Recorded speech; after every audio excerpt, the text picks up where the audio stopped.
Ladies and gentlemen, welcome to the House of Hammers. This is going to be a weekly podcast to where we talk about everything from motivation to faith to perseverance to leading with love, everything that covers the gamut on what we feel like it takes to be a hammer in today's society, not only in the hallways here at Catholic Central, but out in the community. And our guest today is a 2014 graduate of Detroit Catholic Central High School. He's also going to be our co-host of the House of Hammers, Mr. Christopher Okoye. Chris, how we doing today? I'm doing phenomenal. Peace and blessings, beautiful people. Peace and blessings.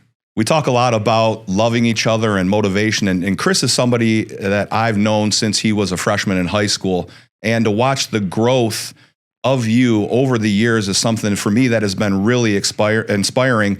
And I want to talk to you a little bit about your journey, but before that, anything special going on for you right now, or anything special this weekend that you were able to celebrate? Hint, hint. Well, I was blessed and fortunate to be invited to your 50th birthday party. I mean, it was amazing. Just a lot of faith and fellowship and cultivating relationships and seeing people that I haven't seen in a very long time, your mom, your dad, some of my other long-lost Shamrocks, and just seeing the diverse group of friends that you have all through Shamrock Nation, and just seeing the amount of just amazing people you meet from just coming to this school. Like, it's just crazy because sometimes we try and stereotype who you may meet here, and then you come here and you're like, oh, wow, that's what a Shamrock looks like. And you realize Shamrocks come in all different shapes and sizes and forms and occupations. And so it's always fun just kind of seeing that in reality. My aunt told me that you crushed her when you gave her a hug, so she's a big Chris Okoye fan. Did you try the axe throwing?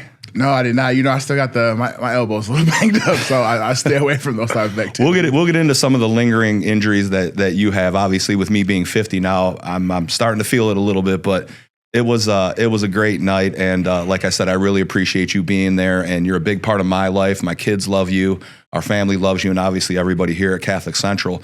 One thing I want to talk about, tell us a little bit about you. Give us the 2-minute you when you talk about Chris Okoye. I always tell people, man, my name is Christopher Okoye, man of God first, author, athlete, entrepreneur second. And I'm just big on two things, man, good energy and good vibes. A big part of my life is that majority of my success has come from just maximizing, leveraging, and using everything that God has given me before asking for more. Me using my network, amazing people like you, realizing that the faith component is the biggest part of your journey, and really realizing and living that you're truly not judged by how you start, you're judged by how you finish. I always tell people, everything I was either judged, critiqued, or made fun of, before it was all said and done, I reached the top of every single one of those fields. And that's just through belief, right? Not focusing on the haters, focusing on the ones that love me, people like you, people like Sean Sova, people like Mitch Hancock, people like Mr. Cheney, just our amazing network. Obviously, my mother and father as well, but just the amazing network of people focusing on what I do have, utilizing those networks, those connections, instead of like worried about social media or worried about the critics, man. I'm just focused on who's in the house, who's in the huddle with me. And you guys have always just loved me up so much, right? Loved me up for who I was inside way before I ever grew outside. So those moments just really, really meant a lot to me. It's funny, we talk a lot about what the term hammer means, and I think that a lot of different people don't understand, but for us, it's somebody that consistently pours in to other people. It's somebody that loves themselves, knowing that they can't love others until they do that. Your start of your journey here, and I remember being in the introductory meeting with our principal, Father John Huber, at the same time, and I talked to you a little bit about this. You know, we're going to get a little personal in the House of Hammers, because I feel like that vulnerability that we share, and I think we do it on a daily basis with each other and a lot of our relationships with the kids here at Catholic Central.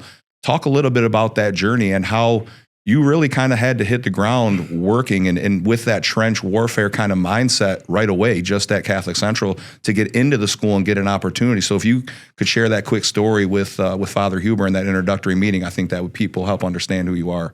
I always tell people that when I originally heard about like the Basilian hood, right, the Basilian fathers, from like an academic standpoint, I didn't quite understand it.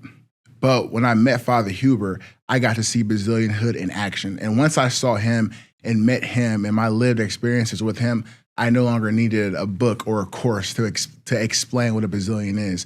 And a big part about Basilian hood or the Basilian priesthood is the foundation and the building of young men. And it's so funny you talk about that story because I bumped into Father Huber a couple weeks ago, but I bumped into Father Fulton at the beginning of the school year. And so he goes, Father Fulton, you know how Father Fulton is, super energetic guy. He goes, Chris, I had a meeting with Father Huber and we were just speaking about you. You know, there's a lot of stories about me. So I'm like, what were you guys referring to? And I guess they were kind of going over the academic reviews on who to let in and who not to let in. And so I guess there were a couple different caseloads they were going over. And I guess they were looking over a couple guys and I guess they were just going back and forth. Oh, the data. Oh, is he a good fit? And they said, Father Huber just sat back quietly. And I said, really? And they said that Father Fulton said that Huber had said something along the lines of, I had a situation like this. And there was a young man and we let him in. And I think it turned out pretty well for us. And so naturally, the rest of administration and Father Fulton were like, who? And he goes, Christopher Okoye. And then Father Fulton was like, well, if we could get a few more of Christopher Okoye's, then we're going to go ahead and let him in. And I just remember him taking that risk. And the reason why I love CC and I love people like you, people like Father Huber, people like Father Fulton, is because when the world didn't see my value or I didn't have value from a worldly standpoint, they saw my spiritual value. And they helped me cultivate that strength. And I tell people that when I first came here, you know, there's many conspiracies on how I came here, but I'm like, I didn't play Little League football. I've been over the weight limit since I came out of the womb.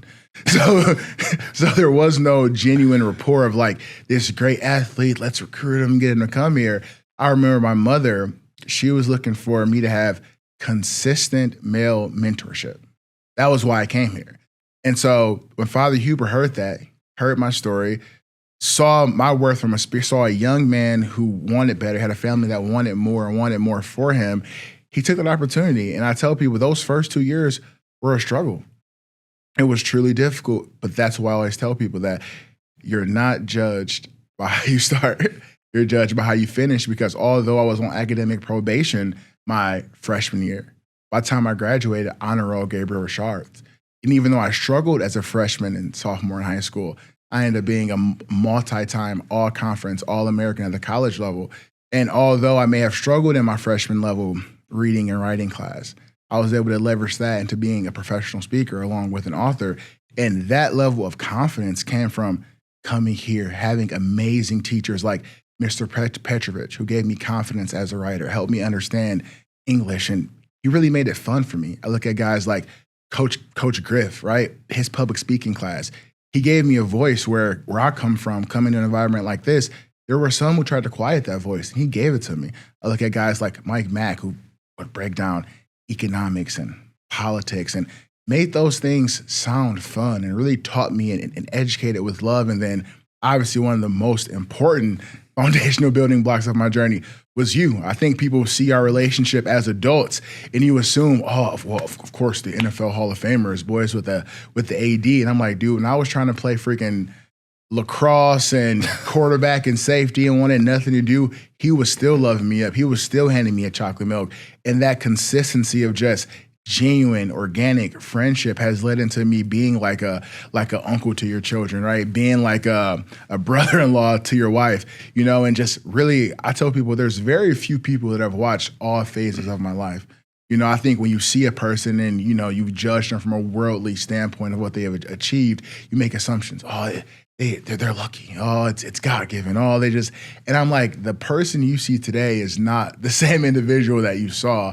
And it came from just consistent self-improvement and self-development, but also having mentors that led by examples. You know, one thing I love about you and one thing that I always say is that it's less about being a motivational speaker, but it's more important to be a motivational liver. And that was something that you always were. It was like you led with love. Like I think people confuse great speakers with, oh, they're just talking.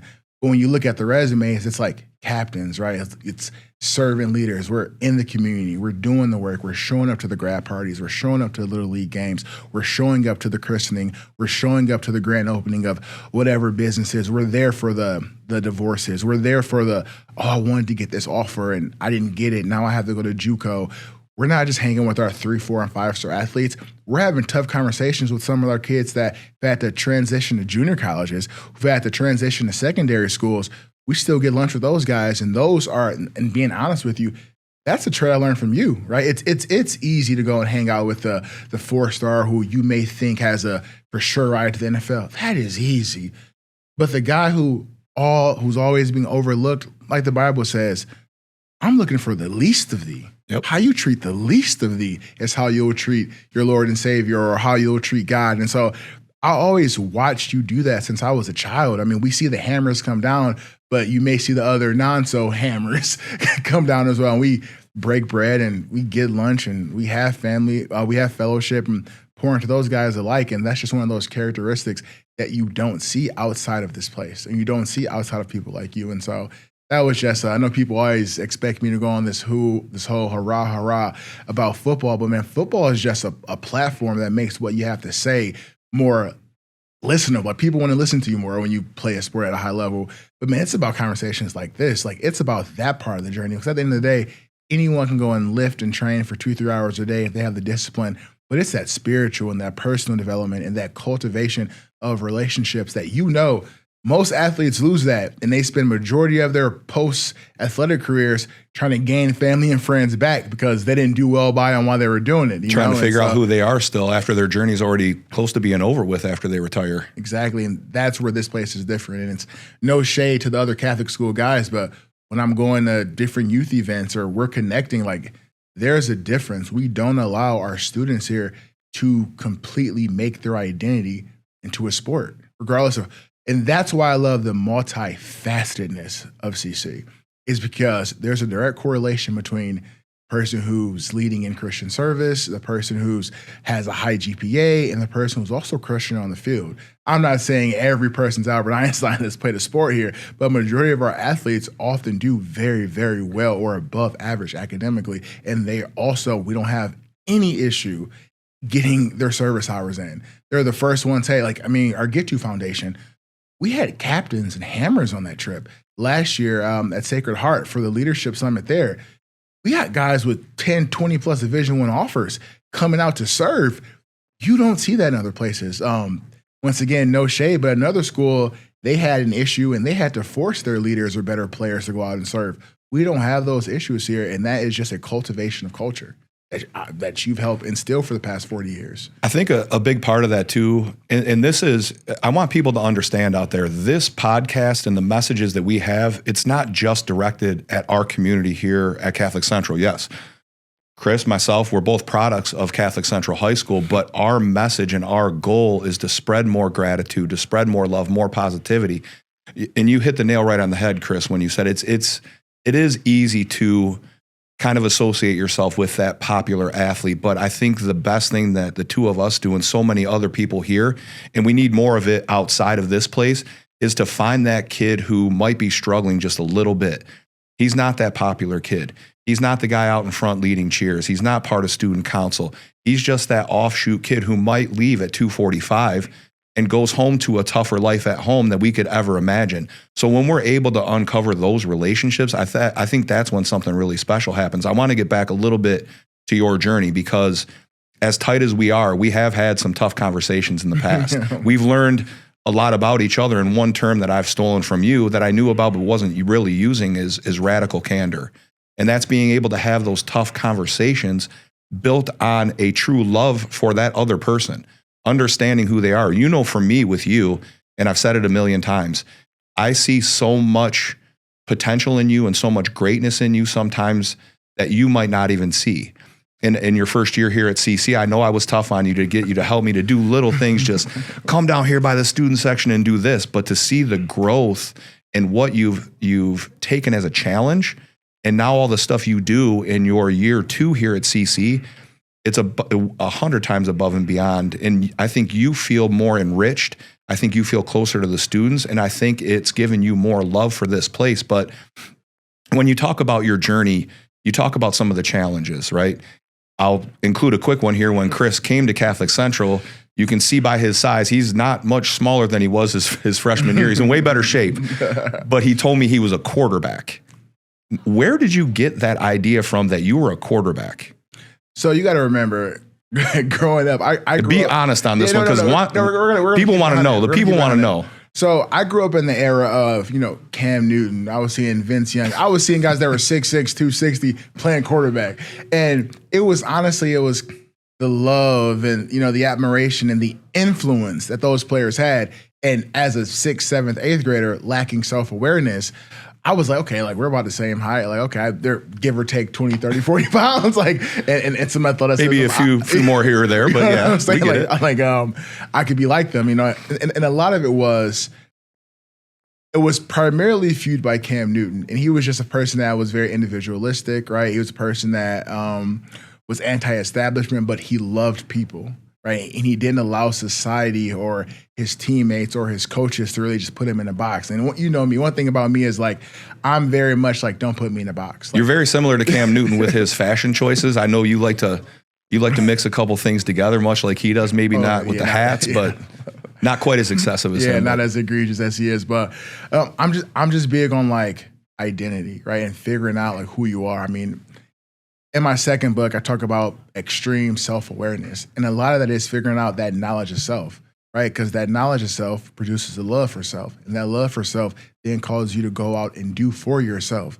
So a lot of times we don't know what our strengths and what our weaknesses are. We don't know what those triggers are. We don't know what areas we need to develop in, because it's easy to go out and talk about leadership and discipline and commitment, but you got to unbundle those terms and figure out, what does that look like for you? What do I need to work on? And clearly in that moment of life, I didn't have self-awareness. So I just want to be a quarterback, but it was less about the position, and it was more so like the admiration and the love and the accountability that comes with it. And being a young kid, hadn't really played football before. I'm just watching highlights. I'm just watching, and I love swag. I played lacrosse. Like, I love swag, so I thought it was a swaggier position. And then here, you also have to remember, I always say, contextually speaking, at the time, we ran the freaking wing T. So technically speaking, I mean, anyone could get in there and just hand it off. It wasn't like our quarterbacks were just rolling out and moving and grooving at the time either. So I thought I could handle quarterback for sure at the freshman level, and I still stand by that. I was just going to say, where we sit right now, feet firmly planted, you still feel like we could have rolled you out as the freshman quarterback at what were you freshman year? Probably like 315, 320? Probably about 325. Well, that's your program weight. But with what we were running then, we might have been able to do that. But I always remember that conversation, and I remember you telling me that you were a quarterback, and I was like, buddy, you put your hand down in the dirt, the sky could be the limit for you. And throughout that journey, you weren't a 4-star recruit. You weren't a 5-star recruit. You were a 0-star recruit. And by the time you were a senior, you were a damn good football player. How did you handle that when it came time to be recruited, and what brought you to Ferris State, where you ended up being captain and All-American academically and football-wise? Why did you feel like that was the right fit for you at that time, and why did you stay? Because I know that was a little bit before the transfer portal, but you probably could have had other opportunities at bigger schools. Now, mind you, Ferris State has guys all over the place, whether it's in the NFL or on other Division I teams. Now, why did you feel like that was the fit? Okay, I'll never forget the phone call I had with you when I was going on different recruiting visits. And there was a particular school at the time. I won't blast them or anything like that. But I remember calling you like, hey, man, they got this new weight room, this new dorms, this new indoor. And it's funny because now we have impeccable facilities here, but not to get off task. You kind of got a serious tone with me. You said, it's one thing to have big, beautiful buildings and big, beautiful facilities. But what's more important, Chris, is make sure that there's big, beautiful people inside those facilities. And the same feeling that I received from guys like you and guys like Mike Mack was the same feeling I had from the recruiter, Coach Brady, where it was a person that believed in me and loved me. And although I have a great relationship with my father, I've always been a very socially aware person. And like, people are out to get what they can get. I've always known my worth, and I always knew how people viewed me. And so when I had a coach that was just like, listen, man, I think you're a great kid. I think you're a great leader. And he saw the intangibles. He saw the intangible skills about me outside of me just being like a big black football player who, he probably can go to the NFL. And granted, majority of the stereotypes people have told me my whole entire life about if you get serious, you'll go to the NFL. Yeah, granted, it happened. But it was about the cultivation of love for me, because I've never been a big sports guy. I'm just not. But the love and the culture and the brotherhood and all right, let's leverage our platforms to go out and serve and help. Just like that bazillionness that I learned while being here is that the foundational building of other men and young men and of communities I've always loved, and I've always used, like, whatever you want to call it, like the clout that you gain from football to be able to do that. And that's always been the blessing in it. And that is one thing I've always loved about the Bazillions is it's all about the foundational building blocks of young men that may have otherwise never seen these things, is exposing diverse populations and all populations to things that they may have never seen. And that, I mean, you look at the STEM Center, you look at aviation, you look at robotics, you look at esports, you look at rugby. We're consistently exposing young men to things they may have never seen otherwise. And so that was just something that I really took with me and kind of helped me with all my life decisions, was just that understanding the importance of delayed gratification, because Ferris wasn't the powerhouse that, no shade, that we built it into. I mean, you start talking about guys going to the league back-to-back championships, like that happened when my class got there. And granted, we had an amazing group of seniors that year, but like we really start taking off when my class got there. And it's just having that foresight. And that's something that you learn here. You learn about faith. You learn about delayed gratification. You learn about, it's not about just showing up to a finished product. You appreciate it more, and culture is built and created during the building blocks. That is when culture is created. You don't just show up and culture's there. Like, you got to build. You got to be there when the blueprint's there. You got to be there when the ground's breaking. That is when culture is built. That is when trust is built. And you learn that through sports. It's easy to show up when life's good. Everybody's balling. Money's good. Home's good. You got a beautiful building. You got all these beautiful facilities and the brick and mortar. But if you're not in the trenches building it, like you and I talk about it daily, we can preach culture all we want. And we do a great job of it. And a lot of people here and a lot of people outside of Catholic Central in other schools, in other professions, and other jobs, they do a phenomenal job. But you want the people that are really your roots to take a hold of it. We constantly use that saying, roots not fruit. If you take care of your people, any piece of fruit you want is attainable. I love when you talk about your journey and why you made certain decisions and things like that, and what we do great. When I think about it, for me, and I'm a huge proponent of it, and I love both the books you've written, Extreme Gratitude Leads to Happiness, and the second one, Extreme Self-Awareness Leads to Happiness. The key word in both of these is extreme, and then I love that you put happiness in both of those. Because if you focus on little things like self-awareness and gratitude and leading with love, that does lead to happiness. Now, it's a grind. Like you and I said, it's a journey. 50 years old, still figuring out who I am on this journey and still trying to get just a little bit better. And I know you're a big proponent of getting 1% better every single day. Do you feel like that you were able to lead with love in a lot of tough situations when people doubted, or even something small? I remember coming up to watch you to play and you had number 1 on, and I'm thinking, this is the most Chris Okoye move I've ever seen other than you playing lacrosse. To me, that showed me that you had a high level of self-awareness. Do you feel like you were able to lead with love in a lot of situations where maybe people didn't realize that, to where you had to kind of lean on your style of radical candor and relationship building to get you through those situations? Absolutely. You always have to lead with love, because guess what? One of my favorite scripture is, with love and kindness have I drawn thee. So there's no need to create new equations when there already are equations that work. So I'm always big on, I think one of the cool things about wisdom, right, is my elders, like you or my parents, or take it easy, tread lightly with the elders. I get it.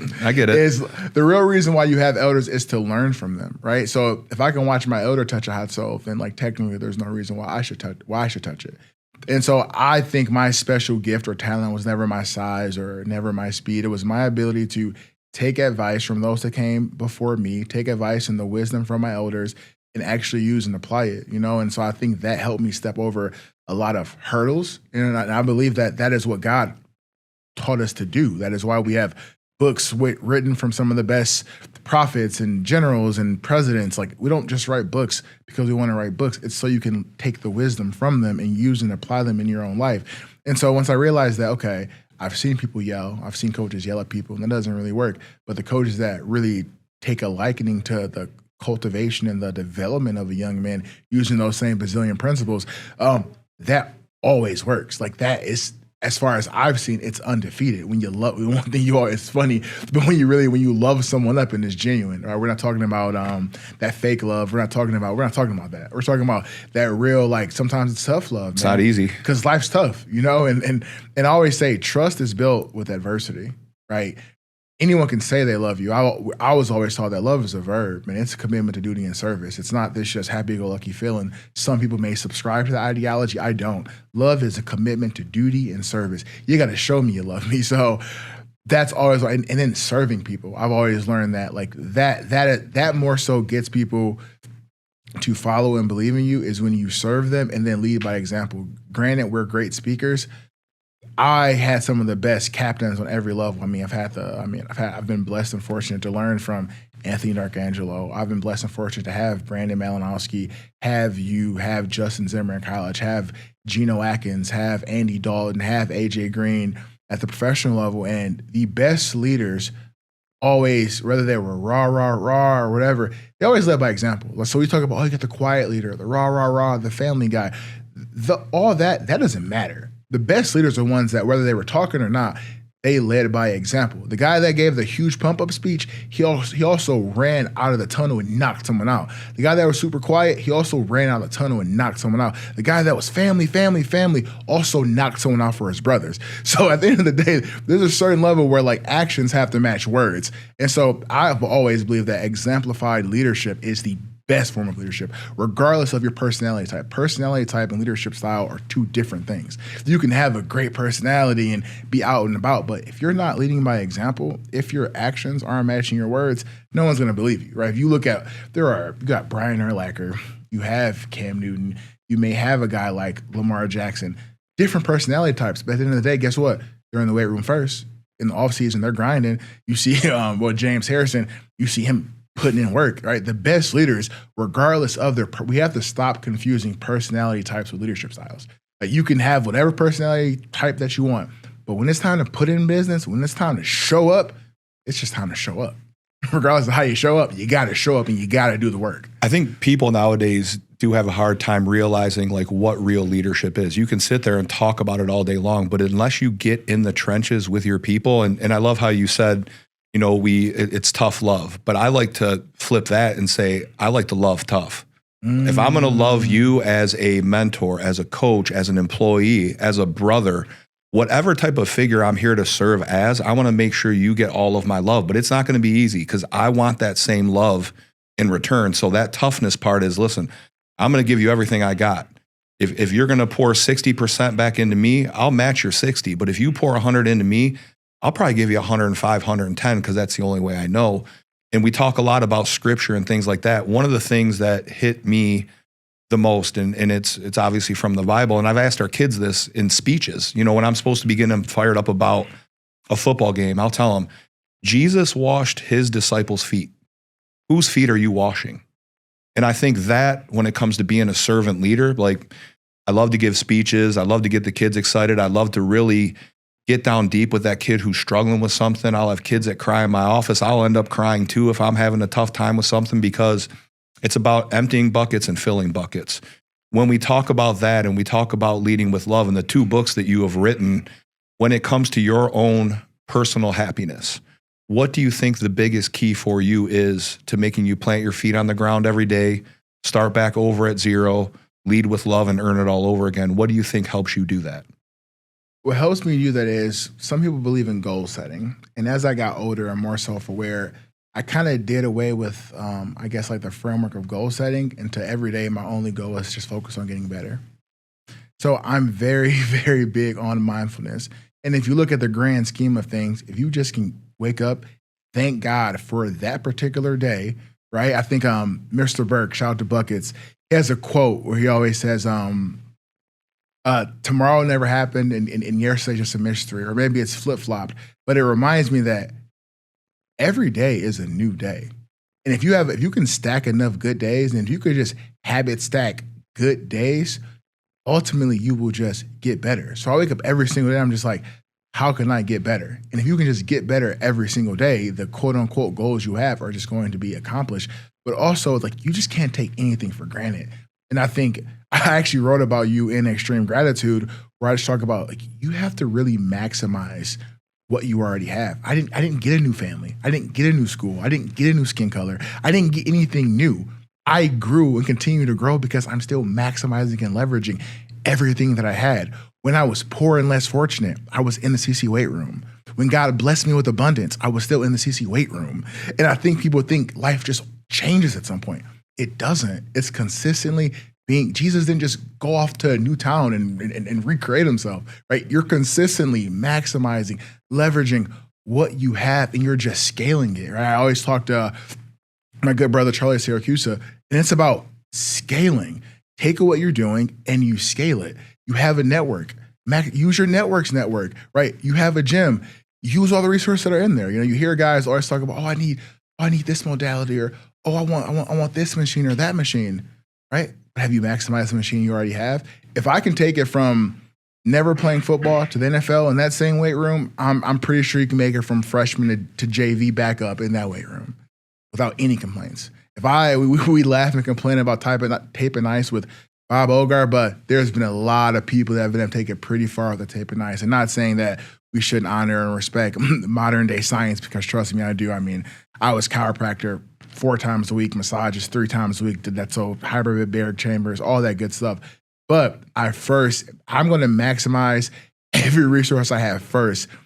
And it's because that's how you show gratitude, right? As a, you're a parent. I'm not yet, God willing, I will be someday. But your kids show that they love and appreciate you by cleaning up the helmet, the cleats, the shoes that you've already bought them. It's not by constantly like, so son, you didn't get a touchdown in those cleats, but if I buy you these $200 Jordan cleats, you think you're gonna get a touchdown in them? No, we're a cultivation of our habits. And that is what gratitude is to me, is realizing that there is no such thing as a big blessing or a small blessing or a big opportunity or a small opportunity, because you never know what opportunity is going to get you to that next level. In the same way, the same energy I had when I was playing for free in the spring league, if I wouldn't have worked that hard while playing for free for 6 games, I wouldn't have been able to leverage that into signing with the LA Chargers. And if I wouldn't have treated my rookie mini camp tryout, which many guys overlook, if I wouldn't have came in there and maximized that opportunity, I would not have signed with the Cincinnati Bengals. And if I wouldn't have gave it my all at every single one of these opportunities, regardless of how high I was in the totem pole, I wouldn't have been drafted into the USFL. And so people don't understand that life is a cultivation of maximizing opportunities, because you truly never know what opportunity or what blessing is going to be the one that gets you to where you want to go. But when you take things for granted, you get took for granted. Only way to grow is if you grow. And in every opportunity, change the way you see the way you change. Absolutely. And you can't be afraid to fail. I mean, granted, yes, you've been very successful, but I know you failed a lot just like I have. But we always talk about failing forward, leaning on the people that you have to help pick yourself back up. I hope everybody can see why I'm excited about us doing this podcast together, because we like to peel the layers away of the onion and a lot of different people. And I think we do a good job of really getting down deep. A lot of the future episodes, Chris and I will talk a little bit about fashion, because we as you can see today is Jersey Day at school. I went with the Detroit Biscuits jersey. Chris went with his usual outfit. So I feel like I'm a little underdressed with this, but I think people will feel the dynamic when we talk about stuff like this.